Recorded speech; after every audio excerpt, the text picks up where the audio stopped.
All right, Stephen, put your podcast.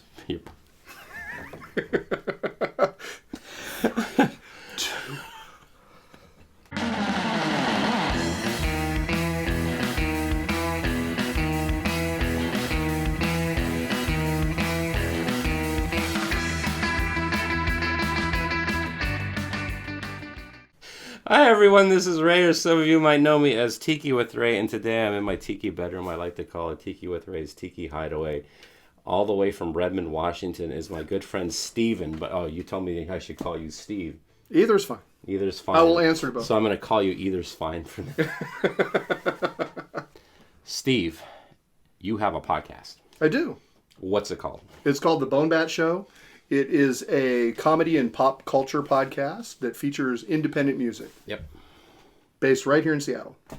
And how long have you been podcasting? 12 years. Our last episode was our 180th episode, and that marked our 12-year anniversary. It's a long, long time. It is.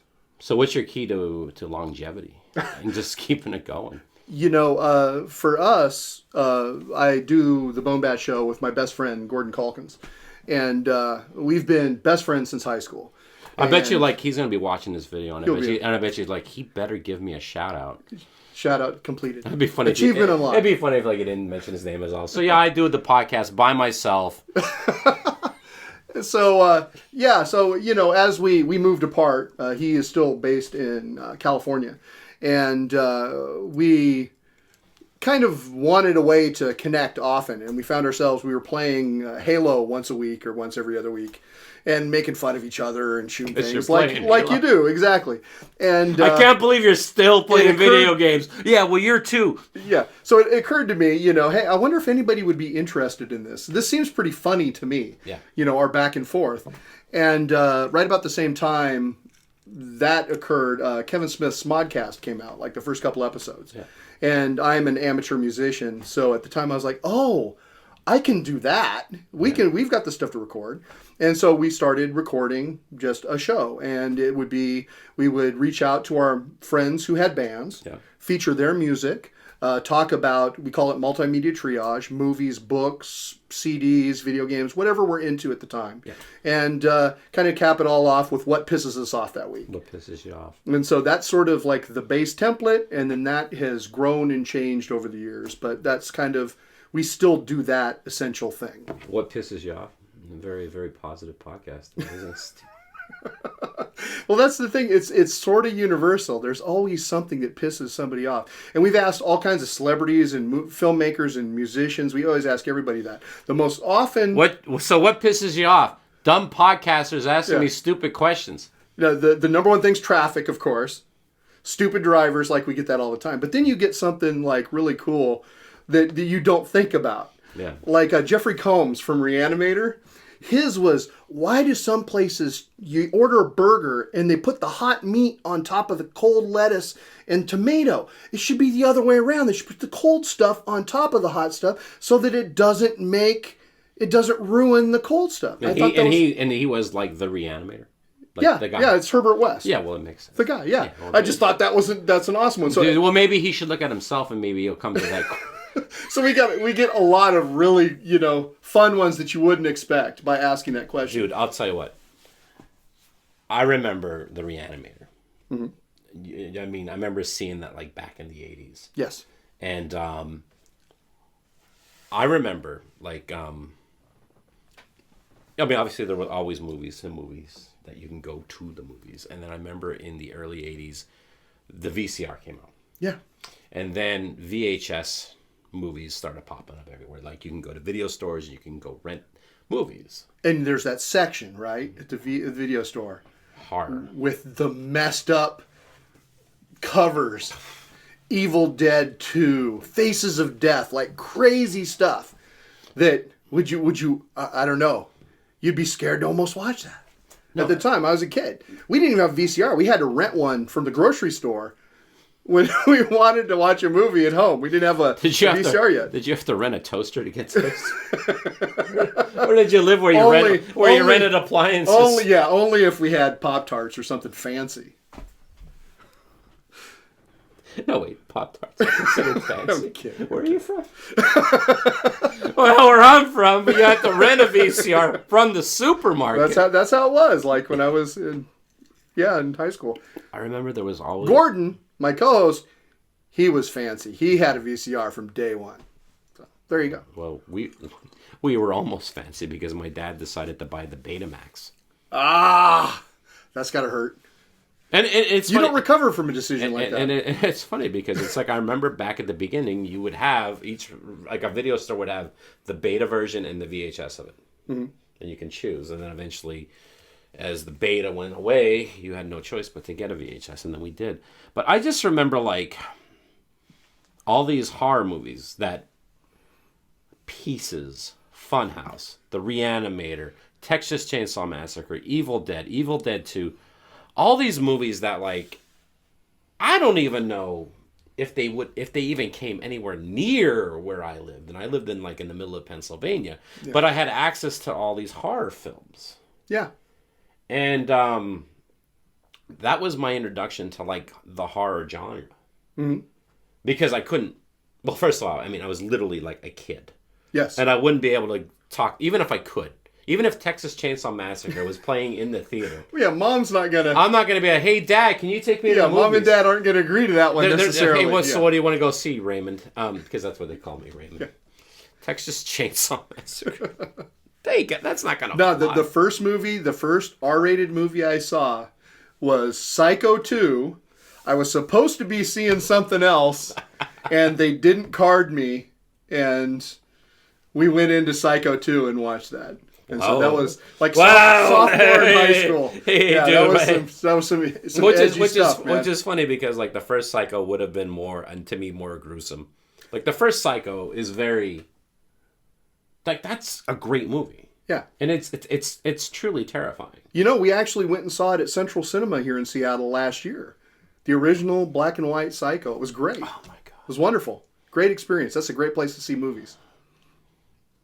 I would definitely go see that because I'm a big Hitchcock fan. Yeah.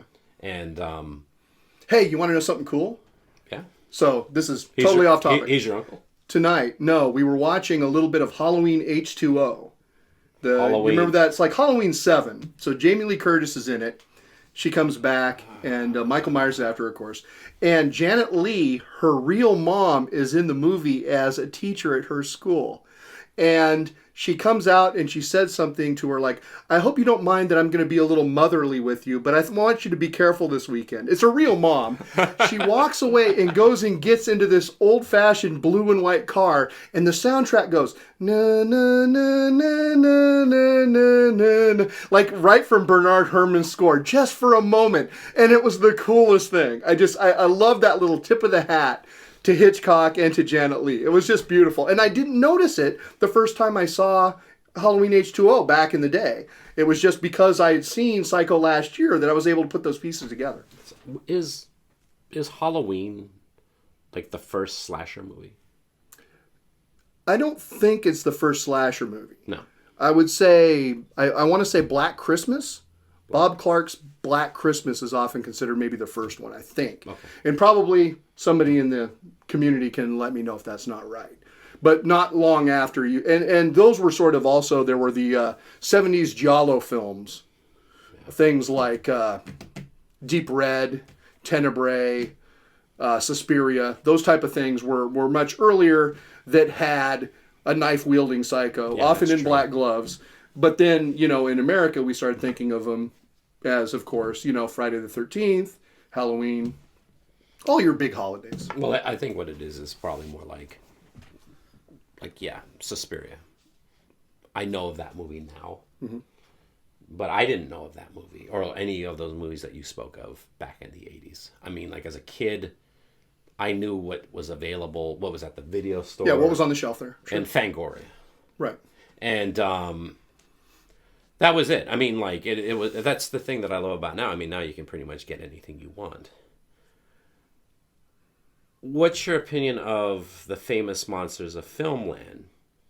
Like the monsters, like the original Dracula, Frankenstein, Creature from the Black Lagoon, the werewolf.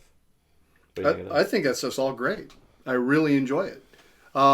When DVD started becoming more and more prevalent, and they started releasing like the really nice versions of those. Yeah. I made a point of going out and getting those. And those were some of the first things I showed my kids. Yeah. Like when they started being sort of interested in spooky stuff and Halloween, you could put on the Universal monsters and there isn't anything there that's too threatening, but would still give them kind of a love of the classic horror. So that was a nice sort of gateway into the genre as a whole. Yeah, and here's the thing that I noticed. I'm definitely seeing some connections with people with tiki and horror. Yes. I have a friend of mine, George, him and his wife, Liz. They have a home tiki bar down in Marina Del Rey, California, called Frankie's Tiki Oasis. As in Frankenstein? As in Frankenstein. Nice, I love it. And they have like this giant Frankenstein, like a dummy kind of thing, like in it, and he has like the straw hat on it. And but I think the original tie that could combine tiki with horror has to be The Creature from the Black Lagoon. Yeah, I would say a lot of, because we were talking about sort of tiki and horror, and I'm admittedly a neophyte when it comes to tiki. My wife stumbled across an opportunity to purchase a tiki bar this summer, and we picked it up. And we've been jumping in with both feet. We really love the community and the culture and the drinks and the shirts, and it's wonderful. And but long before that, I was a horror fan, and so looking for okay, how do we want to decorate our tiki bar? And we were looking to some of the luminaries that Jonathan Chafin's awesome series of horror in clay. Yeah, his mugs are literally called horror in clay. H.P. Lovecraft tiki mugs. Jason Alexander. My first visit to Devil's Reef was this right here. Yep. It's mixing, tiki with something that I love in a way that I can grasp. And I think that, obviously we're talking about rum. The Caribbean, the history of rum and tiki, there's slavery and there's piracy and black magic by way of voodoo. And there's a lot of sort of tangential things that are pretty close to horror in that realm. Yeah. And so it's not a big leap. While there aren't a lot of, I would say, films that are specifically tiki, I would say that the two are very close to each other. And when you have these luminaries like Jason and Jonathan who are making the bridge, it's pretty easy to get there. Oh God, absolutely. Well, the thing is like a lot of like horror and clay stuff is like Cthulhu. Mm-hmm. I mean, a lot of water, nautical. Exactly, Innsmouth. Yeah. Yeah. It's not very hard. It's not very hard to put these things together. And the thing I was thinking, like with The Creature from the Black Lagoon, you're talking about like a lagoon. Yes, exactly. It's a kind of a tropical environment and stuff like that. Well, I think in Creature of Black Lagoon too, there's also sort of a cabana situation as well. You could say something like King Kong is a tropical location. Yes. Yeah. Absolutely. So that's also very close. Yep. Even after that, though, I think of Lucio Fulci's Zombie. Yes. As being like, it's not specifically a tiki movie, but I would throw that on at a tiki Halloween party in a minute. Oh my God! Well, like anything that like witch doctors, just like you said, voodoo, shrunken heads. It's all so, like, right there. Yeah, well, I mean, think about, like, an imaginary first visit to a tiki bar, right? You walk in, the place is pitch black, like Alibi in Portland black. You can't see a thing. You're almost worried that you're going to bump into something. You finally are able to see enough to make it to the bar. Yeah. They hand you a menu. You look at the menu, and it's filled with things like orgeat and falernum, these strange words that you've never heard of before. Yeah. You order a drink. The bartender's like a mad scientist, pulling things from different bottles, squeezing things, and putting it all together and shaking it and serving it to you, maybe in a skull, maybe on fire. Yep. I mean, there's a lot there that is an air of mystery that fits wonderfully with horror. And to me, how much horror can you fit in tiki? As much as you want, and I want a lot. Yeah. No, the more as we talk about it, it's like those lines are they're mixed. Yes. And I've seen different elements of it, and I think it might be a different story. Like if it's like, say if you're talking about like horror, like in like the threat, like slasher movie guys or something like that. I think it'd be very, very hard to have a Texas Chainsaw Massacre tiki bar. Yes. Yeah, I would agree with that. I think that'd be a little messed up, but yeah, Creature of the Black Lagoon is excellent. Anything tropical. Yeah. Definitely, I mean, one of the premier drinks is called the Zombie. So we're right there on Front Street. Are you a zombie fan? Thanks. Absolutely. Yeah, my favorite film, I have to say, of all horror film of all time is Return of the Living Dead. Return of the Living Dead. Yeah, it's a blast. The punk rock one. Yeah. Now, somebody's got to come up with a Trioxin 245 cocktail. Yeah. I think that would be fantastic. Oh, that'd be so great. I tell you what, like I'm a punk rocker. Yeah. And I love that. That soundtrack was great. Well, the Cramps, man. Do you want a party? 45 Grave, yeah. It's party time. That was Diana Cancer. Yeah. And the Cramps, Surfing Dead is on there. The Damned. Yes. I mean, that's a fantastic soundtrack. Well, that's like a whole other thing too. That like there's definitely a punk rock edge to the whole tiki thing too. A lot of the tiki people, like the old guys in the second wave, they're punk rockers. Mm-hmm. I just love how like all these worlds collide. Yeah. Well, and so we're talking about the movies and stuff. What else is there? With music, Creep Exotica. Are you familiar with them? Oh yeah. So yeah, the Creepy Creeps in San Diego have an Exotica arm. Oh, they're great. Which is like those 2 CDs and an EP, like constantly going on my CD player when I'm behind the bar. No, I'll tell you. Like I wish if you know of more Creepy Exotica, let me know because I don't have enough of it. I often fill in with kind of haunt music like Sam Haines or dark wave like Carpenter Brute. Yeah. Which is like, soundtrack music that didn't really exist in the 80s but should have. But yeah, if you know of more creepy Exotica music, let me know because I'm all ears. Yeah, if anyone out there watching this show, if you know any more, let Steve know. Please. I just love how, I mean, as I said, it's like, okay, like everything that we just talked about, like these horror films. No, the creature from the Black Lagoon is not tiki. No, zombies themselves aren't tiki. I mean, tikis are the tikis. But can these things play together? I definitely think so.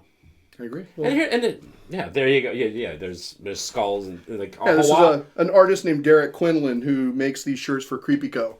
And there's 2 of them. This is the one with the horror drinks, and there's another one with spooky tikis and ghosts on it. So more often in Jonathan Chafin, Horror and Clay, has got a really cool Lovecrafty Hawaiian shirt. Yeah, Jonathan, you better like this video. Definitely give you enough plugs. Hey gang, we'll get back to the tiki conversation here in just a second, but I want to let y'all know they have t-shirts for sale. They are screen printed in America. The artist is Tony Canepa, and they're going for $20 a piece, $25 including shipping.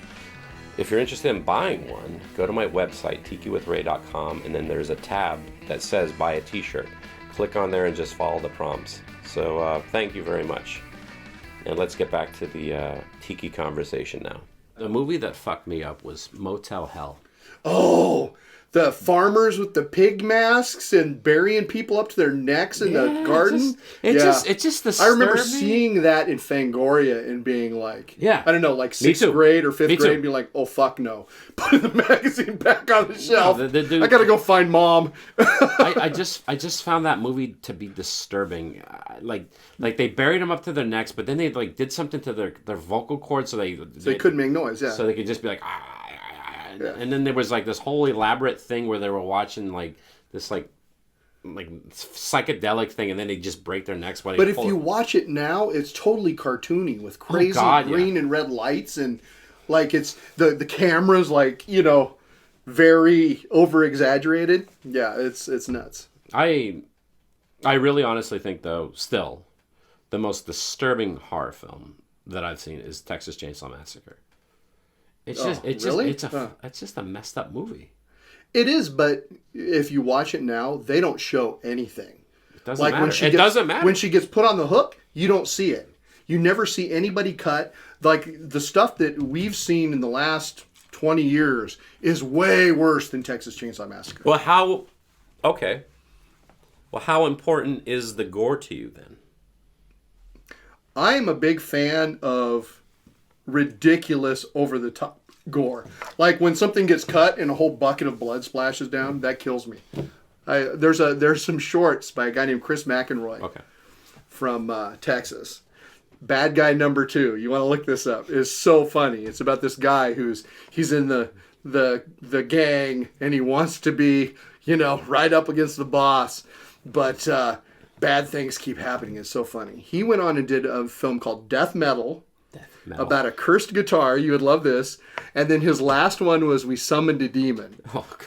And that one, we gave him a Lifetime Achievement Award or a jury award at the last film festival because of it. Like his whole career, he's been doing just wonderful, hilarious, over-the-top gore stuff. And I love that. Like Evil Dead 2 is that just blood splashing everywhere. It's insanity. Dead Alive, then. Yeah, absolutely. I think that might be the goriest. They kick ass for the Lord, man. I remember seeing that. Like this is going to be the goriest movie, and I'm like, yeah, it's a lot of gore. It's a lot of gore. My favorite horror film is The Shining. Yeah. But then still, again, that jump cut to the frozen Jack Nicholas, so terrifying. Yeah. Well, there's so no. To me, the most terrifying. Lady in the bathtub. No, the part where like it's like where Wendy sees like this person in a walrus costume or a rabbit costume like going down on some butler.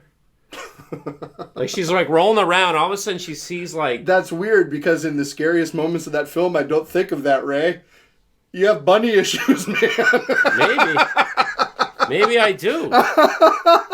Like the Stay away from Donnie Darko. Just saying. Oh, I love that. It's got a bunny in it. He's kind of freaky. That's a great movie too. The things that scare me the most is like stuff where it's like what the hell is that all about? Like what? Yeah. Like David Lynch's stuff. Like a lot of his stuff. Like his is what like my nightmares are made out of. It's just like weird shit, weird visuals, weird whatever. Yeah, there are films I would say I'm a pretty big horror fan. Yeah. There are films that I am scared to see or just don't want to see. There's a French film called Martyrs I haven't want to see, and a Serbian film. There's a number of films like it's just like I don't want that in my mental space. I think I know what it's about, and I don't need that. Yeah, I want my horror should have certainly you watch horror because it helps you sort of deal with your mortality in a way. It's a way of dressing the scary things in life without having it actually being threatening. You can walk away from the film, you can leave the theater. But there are some things that I just don't need in my brain, I think. Yeah, that's how I feel about Adam Sandler movies.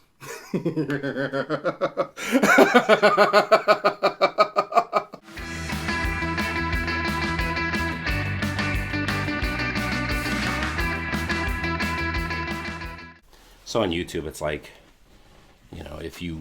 I don't monetize my videos. I don't have enough followers to do that anyway. Mm-hmm. But if you try to, then things get serious. And it's sort of like, then you have to be like, okay, well, you can't really curse because that'll cause some problems. If you're drinking alcohol, that's gonna do a thing. Now, supposedly, like this is a tiki show. So here's here's the FF. So here's the little thing. So how it works is like, so I could be like this. I could be like, here's the Mai Tai. But you can't actually drink it, right? You can't show you drinking, but who gives? So in this episode, I got one Mai Tai. Steven has a Mai Tai. I have a pour of rum, and Steven has another pour of rum. So the idea of getting this monetized is not going to fucking happen. I just said fuck, so there you go. And you've got members of the BoneBat Show on here, so that's going to kill you right there. What is your favorite horror film? Return of the Living Dead's my favorite. Shaun of the Dead. American Werewolf in London. See, we start to get into the comedy horror things because, knock. That's really my favorite. Knock. Who's there? Oh, who? Werewolves in London. Hey gang, this is Tiki with Ray, and I just want to say thank you very much for checking out my video. I hope you enjoyed it. And if you want to see more episodes, click on the subscribe button. And if you like the video, give it a like. That would mean a lot to me. And if you have any comments or suggestions, please leave a comment in the comment section below.